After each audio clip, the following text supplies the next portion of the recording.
You're listening to Dramas Over Flowers with Saya, Anisa, and Borama.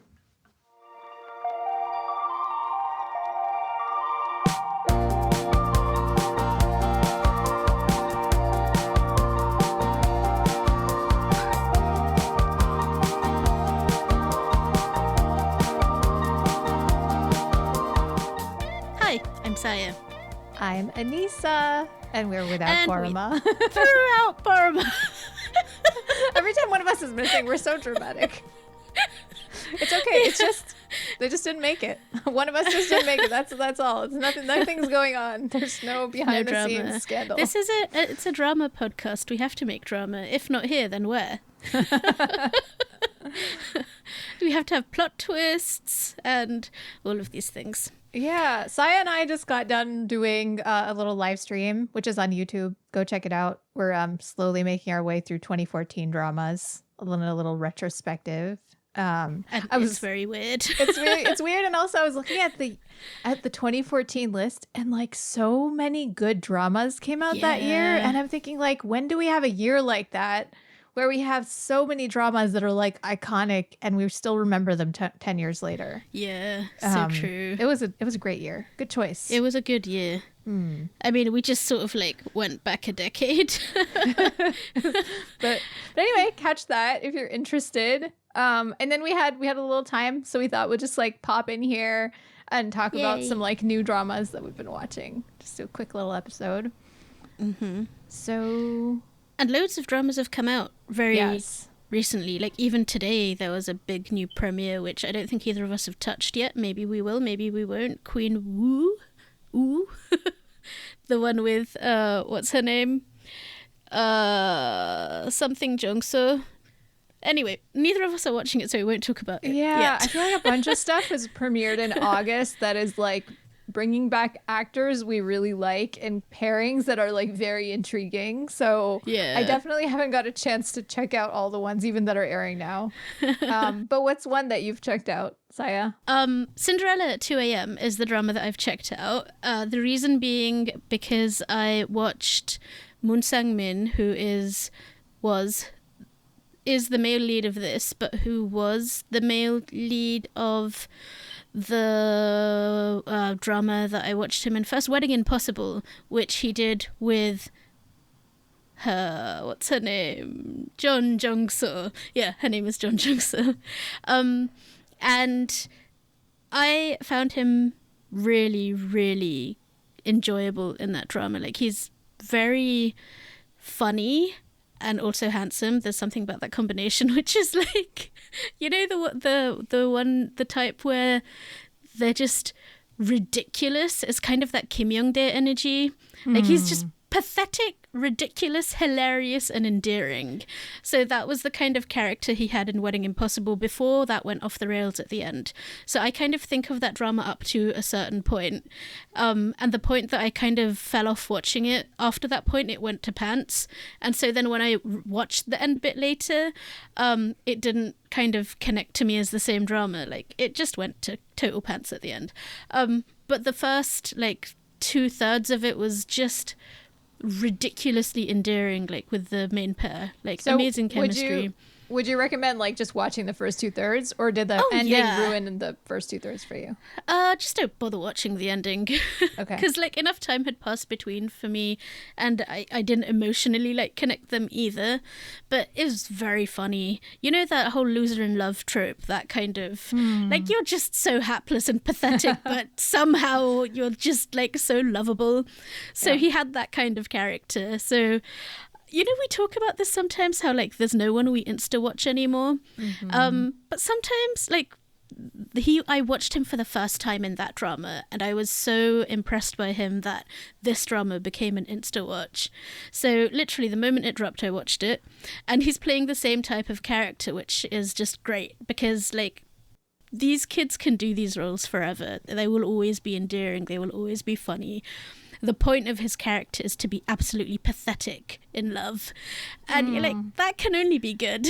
Yeah, I mean, it's a trope for a reason, right? Also, like what you were saying about someone who's like very handsome and also very funny. It's like kind of that thing that we talk about often where like someone who's not coasting on their looks, and also like someone who knows that they're very good looking but doesn't lean on that, and instead like is willing to make a fool of themselves, is willing to look less than, but also I think peak because attractiveness on camera, but like, they're still very, very good looking. Yeah, So I think it's confidence in you're so secure in your looks that it's fine to just sort of be the butt of the joke, to be like, you can take the mick out of yourself because you're that comfortable. Yeah, like none of that's gonna really hurt you. But I think also, like, that's a lot easier for men to do than it is for women, because female actors are just held to such a much higher and more impossible standard. And, like, they're also, like, boxed in with these impossible expectations once they become, like, the nation's fairy or whatever. Yeah. Like, I agree. And also, name. I think the sort of the margin for female charm and attractiveness is much narrower, whereas men have a lot of give. Like, they don't even have to be like physically attractive if they can be charming, like if they have a charm that makes you not think of how they look, whereas women don't get that much of a pass. That's true. No, and even like if they are very beautiful, if they don't fit within that narrow beauty standard of like what a leading woman is supposed to look like, it's really hard for them to. This is actually why, like in Wedding Impossible, Jeon Jung-soo was such an interesting heroine, because she's very unconventional in terms of her looks don't fit into that sort of typical beauty standard. Even her acting energy is really different. That's why I'm so interested to see what she's going to do in the saga that she's in. She's like the lead character, like a great empress, Grand Empress Wu or something like that, which also Ji Chang-wook is playing like a bearded emperor or king or something in that as well. Oh, it's the Ji Chang-wook drama. Yes, okay, that one. When you said Jeon Jung-soo, I was like, I don't know who that is. I don't remember the name of the drama, but yeah, now that you mention it, yes, I saw the trailer for that. It looks interesting. Yeah, so I do want to check that out, because like Boromir should really be here to sort of give the defense of Jeon Jung-soo, because we had this really interesting and long conversation about her, particularly when we were watching Wedding Impossible, because there's like her delivery is very unusual. Her presentation, like her temperature and her color, like as an actor, is really atypical. In what way? Like, what is? Because I haven't seen her. As in, she's not bubbly and charming, but she's interesting and a little dark and a little flat. But she's also very like textured. Does she remind you of anybody? Like, I'm trying to get because I haven't watched Wedding Impossible. She does actually, but I can't Does she remind you who. of Lee Sung-kyung at all? Not at all. Not at all. No, okay. Not at that's all. Somebody else who has like a very distinct kind of energy on screen. Except hers still fits that sort of that kind of it girl energy, whereas I'd say Jeon Jung-soo has a kind of anti-hero energy. If that's a villain energy. I root for that. That's great. In fact, I think the first thing I saw her in was this film that I did not realize was a horror film until after I watched it, with Park Shin-hye, and I can't remember what the film was called, but it was like time travel Park Shin-hye, and the other character in it was Jeon Jung-soo playing a very complicated and interesting character. I recommend the film if you aren't easily scared. But to get back to Cinderella at 2 a.m., which, like, it's been 10 minutes. We haven't even talked about what the drama is about. I just realized. 1년 6개월간 사귄 내 남자친구는 우리 회사 대주주의 막내 아들이었다. 2달 안에 깔끔하게 헤어지겠습니다. 백마탄 왕자님은 내 쪽에서 거절이야.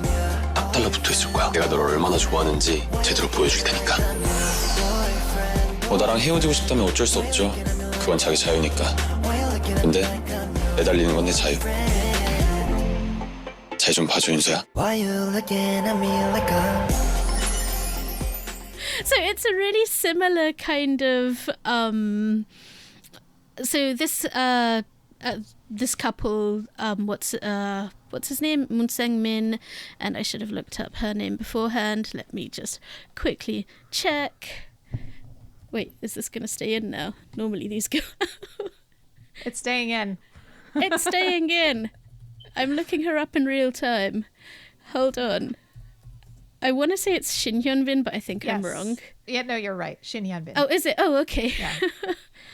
So they are co-workers at a company. She's a team leader. They've been dating for a year and a half. And then she finds out that he is, in fact, the Maknae Adil, the youngest son of the company owner. So he's a chaebol jib Maknae Adil, right? Which is literally the title of Reborn Rich. Yes. The youngest son of the chaebol family. Which she was also in. Oh, was she? Oh, she was. Yeah, she was. Oh, yeah. She was also in that. Oh, you're right. I totally forgot. Oh, that makes it even funnier. She plays a completely sidelined. Yeah, because she actually has a line. Who has no, like, nothing to do in that drama. It's just like... That's true.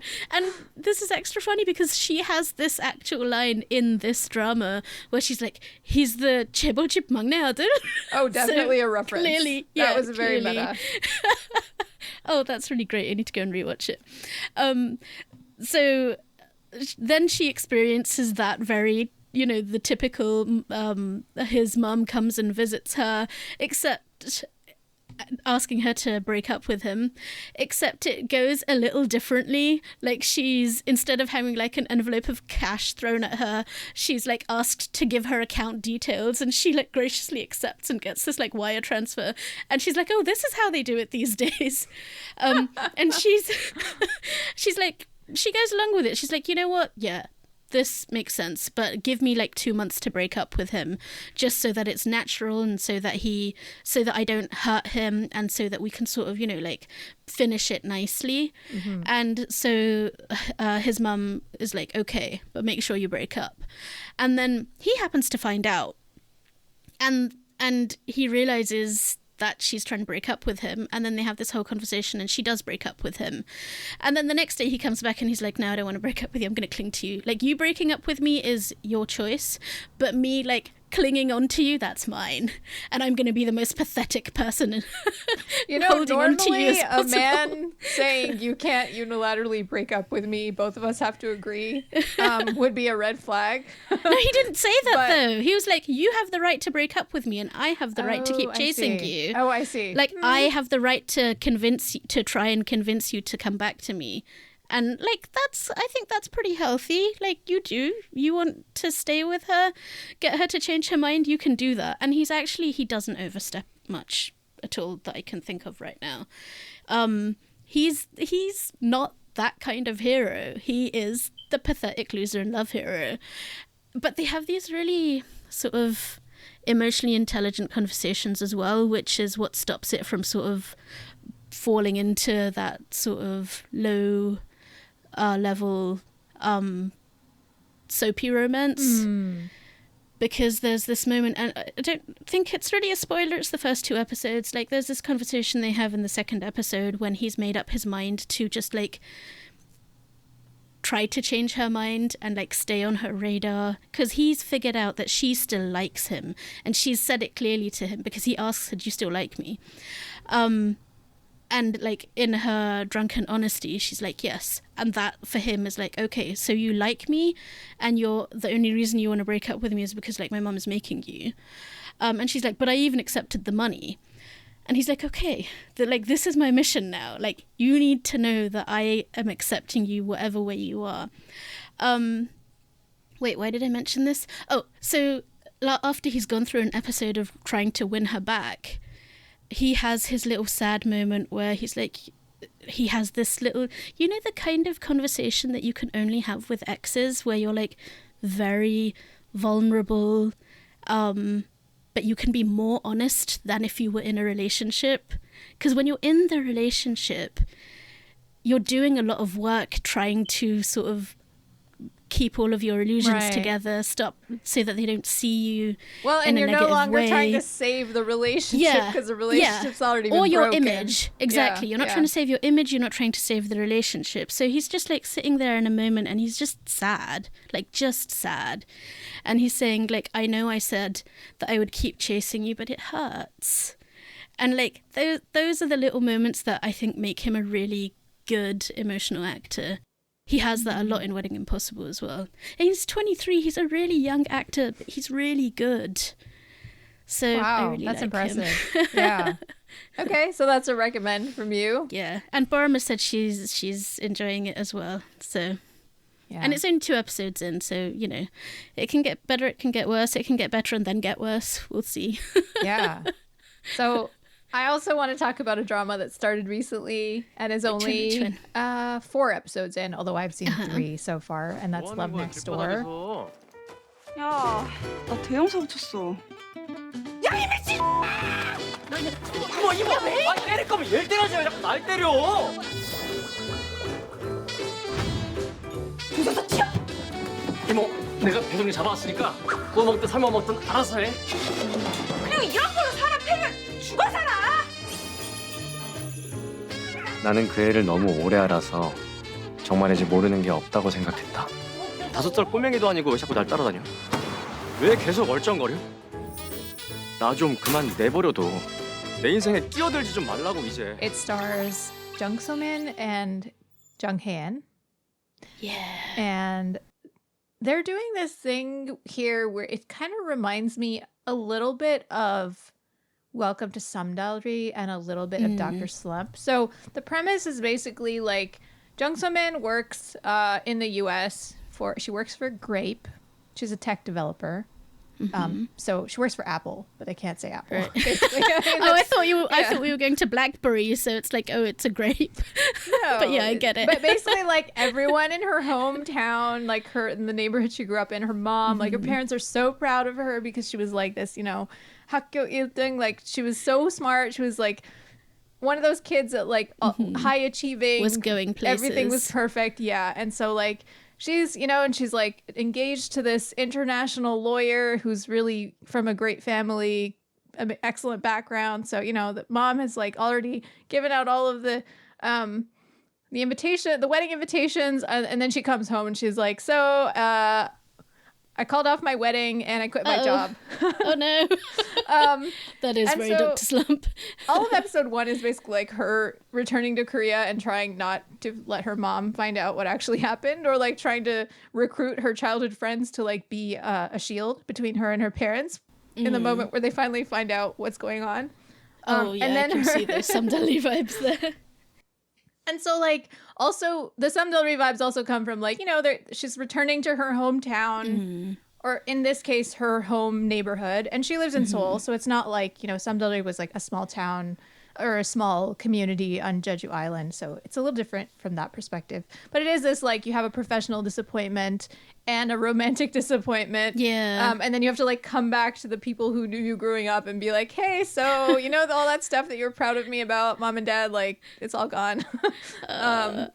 And her childhood friend, who is also the male lead, is there and has, like, been there this whole time. And here, Jung In plays her childhood bestie who has sort of like, he's like a really handsome and successful architect who's just opened up his own firm in the neighborhood, and like his parents are like really, you know, well off and accomplished, whereas her parents own like a snack restaurant, like a snack store. So like they have that sort of in their background. They don't have like the same kind of, I guess, social class background, but they live in the same neighborhood, and like their moms are really close. They have this like friend group where they're like the mom has this friend group of like 4 friends. All of them have Suk in their name, so they're the Suk sisters. So they're like these like besties. So like the nice thing, and the reason that I compare it favorably to Welcome to Samdalri and even to Hometown Cha Cha Cha, which is like the previous work by this writer, which I couldn't continue with either of those dramas past like episode 4 or 5. What I really like about this show is everyone in the neighborhood feels like a real person, whereas in those dramas, I really felt like the townspeople / the neighborhood people, like the people that were around the leads, a lot of times felt like kind of like caricatures, or they were really just like unlikable. This feels like a real community. There's a friend group of the kids, and there's like the moms who are also friends. You have Jung So-min's character and then Jung Hae-in's character, and then there's this third friend. She's a paramedic. Her name is Moum. I don't recognize the actor. I haven't seen her before, but like she kind of has her own like side story. But like there's the three of them. They like have been friends since they were like 4 or 5 little kids. And then the moms also have this long history, and like there's all of these dynamics between like different people in their community, and all of them feel very like authentic. And it's not like the only real person or like the only real people are like the male and female lead. I remember you saying this about Hanton Cha-Cha-Cha. Yeah, sometimes in these kind of ensemble dramas, it feels like that. Like they're just a prop. And and especially, I feel like K-dramas are especially bad with that when it's depicting a small town, because there's this like weird inability by a lot of writers, maybe because they've like were born and raised in a big city, like to just like see small town people as like real human beings instead of caricatures.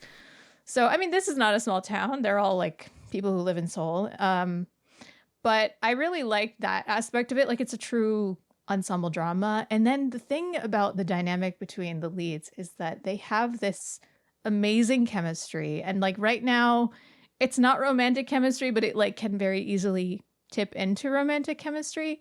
But right now they have this relationship of like, they kind of give each other a hard time in a way that like, you know, people that you're really close to, like your siblings or like friends that you've known forever, like you're like ragging on each other, you're making fun of each other, but you're always there for each other, and you always know how that person is feeling and what they need, right?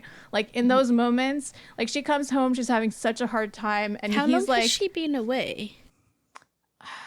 A while. Like I think because she's 34, and she says like I did 1 year of so she does like 1 year of college in Korea, and then she gets a scholarship to go to UC Berkeley, and then she just like stays there after she finishes school. So she's been there for like half her life almost, or you know, like 15 years at this point. So she's coming back after a really long time, and there's a lot of like, you know, the mother-daughter relationship feels really real and kind of painful in some ways, in a way that feels really real, which like was giving me Dr. Slump vibes, because you know, Park Shin-hye has some really moving conversations with her mom in that too. But then you have this like central friendship of these two who have like, they've been basically like, I don't know, they're just like, you know, he's kind of like, what are you doing here? And they always act annoyed whenever they see each other, but then like in their lowest moments, the other one is there, and they like know exactly what's going to comfort the other person. And even with him, I was laughing because Zayat shared in one of our group chats the other day about like this new drama that's coming out where like, I don't know, there's like an Olympic shooter, and then the other person is like an Olympic boxer. And then gold medalists. Yeah, gold medalists. And then here, the backstory is like Jung Hae-in's character used to be on the national swim team. Oh, of course he was. As a youth. And I was thinking of like Sunday from Lovely Runner. I was like, all of these Olympic athletes. Then I was thinking, you know, as someone who also like works in the media industry and tries to like make things that people will see in an increasingly fractured like audience landscape, it makes sense that we have so many Olympic and sports themed dramas and like characters this year, because like it's the Olympics. It's trending, yeah. Like people are into it. Like you want more people to watch. Like put it in your drama. I mean, I understand that does make sense. Yeah. It's in the water, so to speak. Yeah. Sorry. I'm embarrassed. But yeah, that's so a good like one. I liked it. So they have this like really great dynamic. And I was also thinking like, so this writer, as we mentioned, like did Hometown Cha-Cha-Cha, and like I know a lot of people really loved that drama, and like no shade to you if you really enjoyed it. For me, I just found the way that Kim Sun-ho treated what's her name, Shin Min-a's character from like the first meeting that they had where they were strangers. He's so like contemptuous and like sort of just like he treats her with so much disdain and disrespect, even from the beginning. And I'm like, you don't know this person. He seems to think that she's like a spoiled city girl who needs to be taught how to live real life. And now that she's going to see real life now that she's in a small town, and she's going to like have some real work. And I mean, just like it's very presumptuous. Yeah. And it's like his job for some reason to teach her all of these lessons by being like extra mean to her, even though that's like quote unquote not who he really is. And everybody else in the town loves him. And I'm like, who are you to butt into this woman's life? And behave this way. Self-appointed warrior. Exactly. Whereas like with these leads, like Jung So Min's character kind of does need a little bit of a kick in the butt. And like coming from her oldest friend who maybe hasn't seen her in 10 or 15 years, but still knows her just as well. And is like, hey, maybe instead of, avoiding what your mom is trying to like, instead of like avoiding telling your family what really happened and telling them all these like excuses, like maybe you just need to like have the conversation already. And he like pushes her. And like from him, that makes sense. And it's like As a in right he has that a right has. to say those things. Exactly. As her like oldest and closest friend, or at least he was one at one point. And I mean, they even have these conversations, right? About she's like, well, you think that you know me, but like it's been so long, I'm not the same person. He's like, well, but aren't you though? And they have all of these, these flashbacks that are done really well. Because that is a complex thing to like in real life and in a story. It's a complex thing to tell well. Like people do change over time. And even if you have been very close to someone, when time passes and those people come back together, like what is that friendship now? Who are these people now? Yeah. Like that's a very important part of how you tell that story, which was also the case in, something like Welcome to Cinderella. And I think Dr. Slump actually did that really well, although they weren't friends, so it was a different story that they were telling there. Yeah, but I think this also does that thing that Dr. Slump did really well. And honestly, even Welcome to Cinderella, I think the dynamic between the leads was really well done, even if I didn't like a lot of the surrounding characters, like her sisters and some of the townspeople. But like, there was that feeling of like history and time and knowledge between them. And yeah, like this you could drama feel also these two does know it each other well. so well. Yeah. And I mean, it's partly the acting, it's partly the chemistry, it's partly the writing. I was a little bit not annoyed exactly, but like with the first episode, it spends a long time getting to the premise where she's just she's home and she's kind of like going through the motions of like, like not wanting to confront her family and them sort of meeting each other again. But like, I didn't really mind because the actors are so charming. It's very competently directed, and I'm finding it's like really emotionally intelligent in its writing in a way that I appreciate.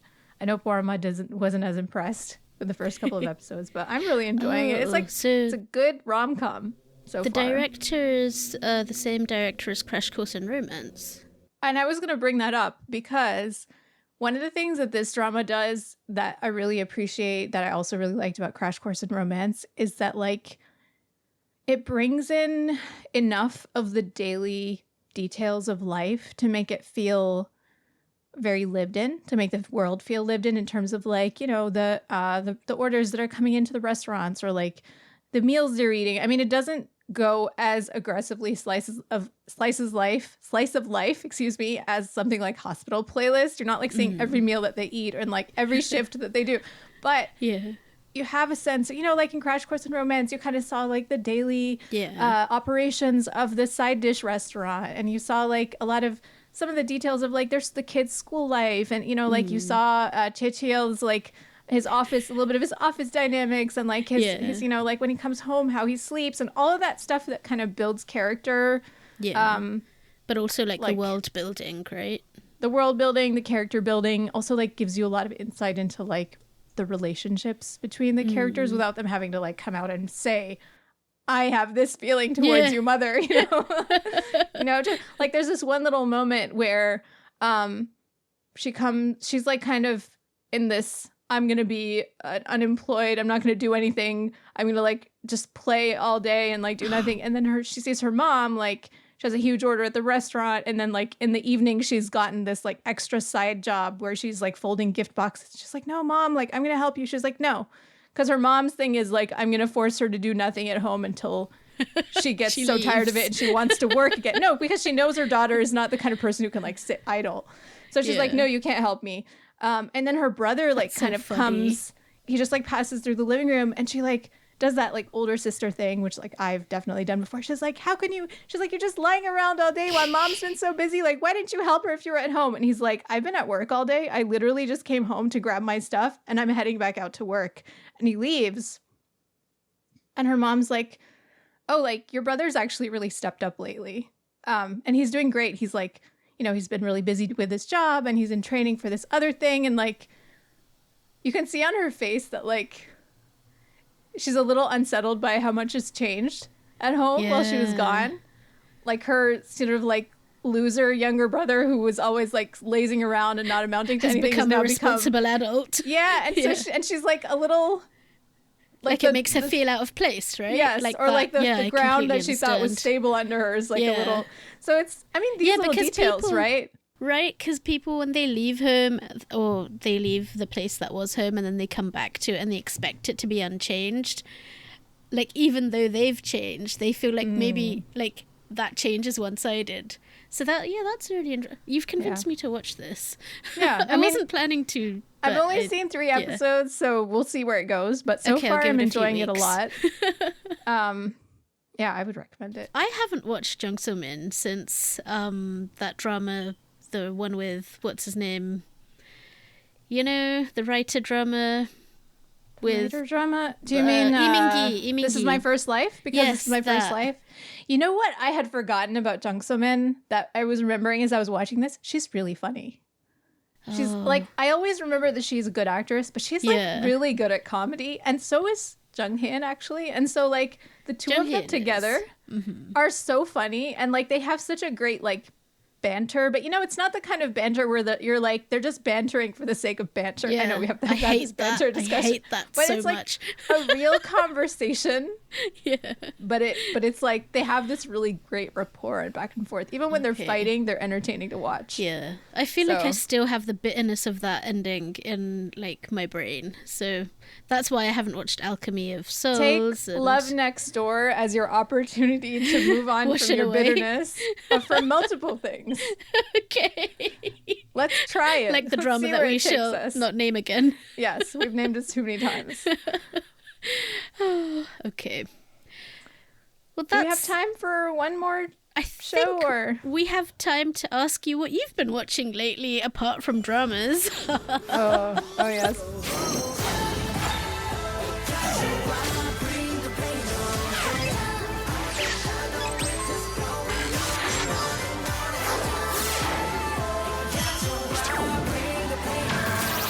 Okay, so Saya has added, and Borma have added me into this BTS group chat with another one of our friends, because they were like, sometimes we just want to talk to you as a group and you're not in there, so like join us. So because like, we also have really interesting non-BTS conversations that we sit there and we're like, why isn't Anisa here? But then she would have to endure all of the BTS talk, and she has endured.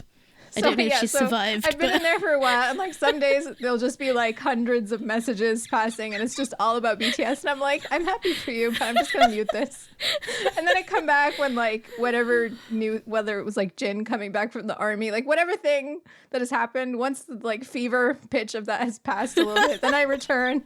And then, you know, we have like really interesting conversations about dramas, and so then like yesterday I was like, hey. So actually, before I texted you in that group chat, I was like, let me check out a couple of episodes of Run BTS. Like, I want to know what all of the... made you do that? Like, how did you even arrive there? What did you watch?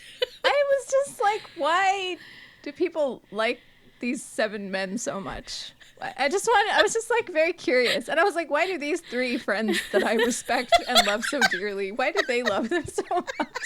Like, what am I missing? Because I've listened to their music. I've watched, you know, some of the other stuff that you've sent me to watch. And I'm like, yeah, they're talented. They're nice. They're great. I don't really feel any motivation to go beyond being a casual fan. Yeah. No, like, I consider myself a casual fan of BTS. Like, I like them. But I think also, like, I don't have the type of personality that, like, gets really attached to, like, specific people.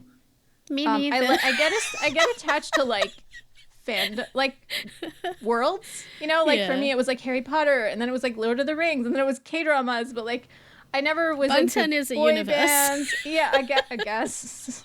But anyway, but I was like, but I want to also, like, there was, like, a short K-pop time that I was like very into K-pop, which was like around the time I discovered Big Bang through a drama OST actually. This was, I want to say like 2008 or 9, really early on. And so I did get into them, but even with them I was not, I don't know, but that's probably my like most fandom for a musical group that I've had. And then like, you know, with time, I just kind of, they sort of went away and stuff happened. I'm still, I'm still kind of a VIP in my heart, I guess. But I'm not like, I don't like identify it as a VIP.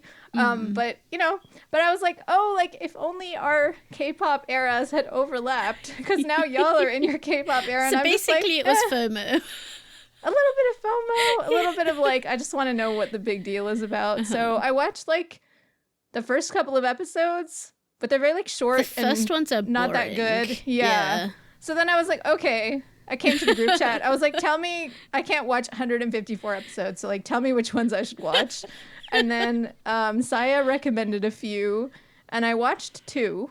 Or I tried to watch one of them, and it was boring.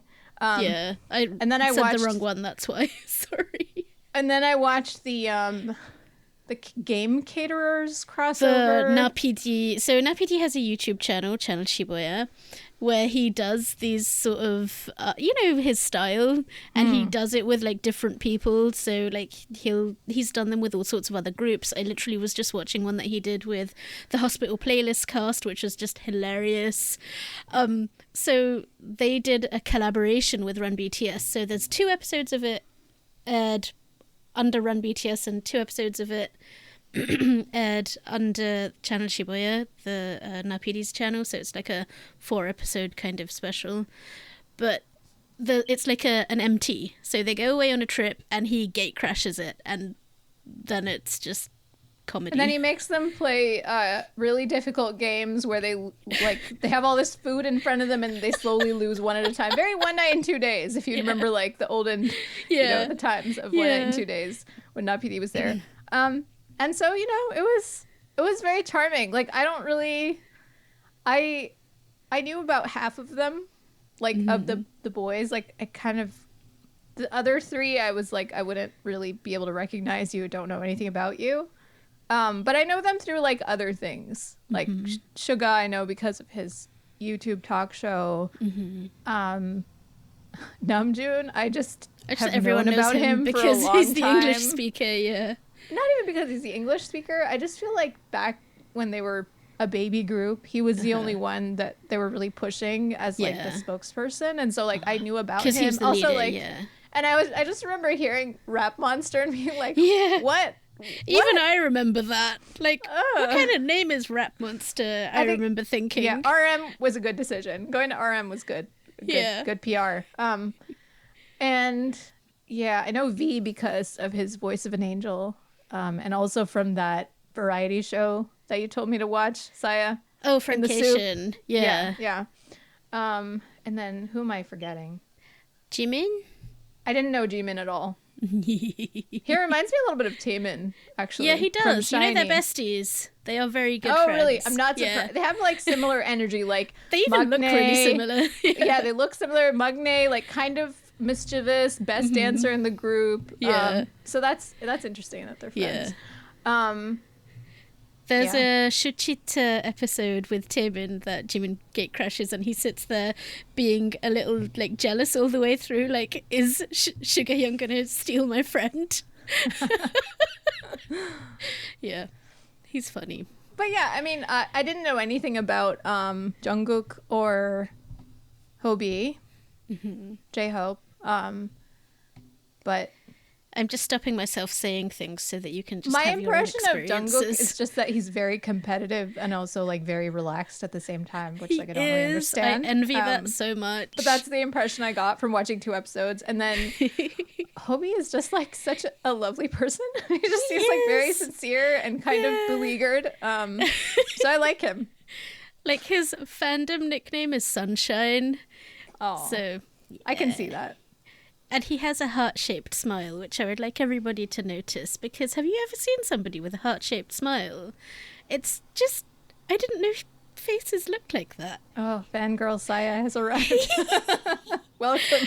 No, it's more like Writer Brain is filing this for like when I write a character who's going to have a heart-shaped smile, because it's just such a cool thing. Yeah, sorry. Yeah, it's a nice character detail. Yeah. Yeah, it was fun. It was like very entertaining. I ended up rewatching it was a good variety time. And I got to know them a little bit more. But yeah. Do you think you'll watch any more, or is that enough? I feel like I kind of have to watch the water park episodes because at first when I was like, what should I watch? Saya was like, there's a good Reddit post about this. So I went on Reddit and everybody was like, the water park episode. Yeah. And then I was like, okay, I guess I should just at least watch that before I move on. I told you guys about like how my sister sort of allowed me to force her to watch some episodes with me. She died. That one was just, she completely died. It was so funny because she loves like people falling down and having accidents and mishaps and being ridiculous, and it's full of that. So yeah. Oh, one thing that kind of took me out was them calling Park Bo-gum Hyung. I was like, Park Bo-gum Hyung? I know. What? You're like, There's he's a somebody baby, else. hold on. And they're like saying like, Chae-woo-sik Hyung? I was like, wait, how old are these people? It made me feel old. I was like, I'm too old. Yeah.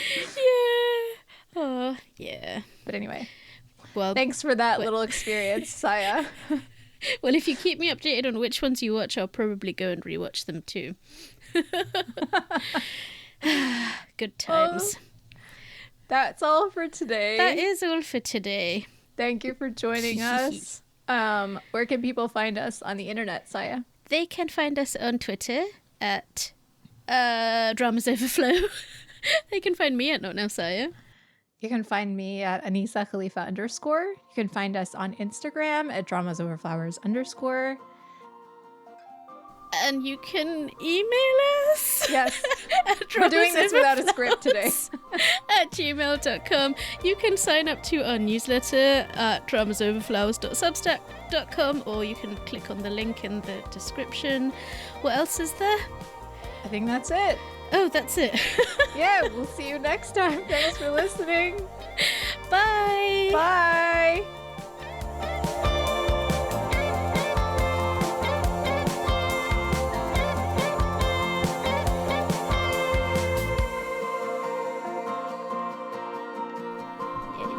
So smooth. Did we keep did that so in good. time? Oh, we kept time. Perfect.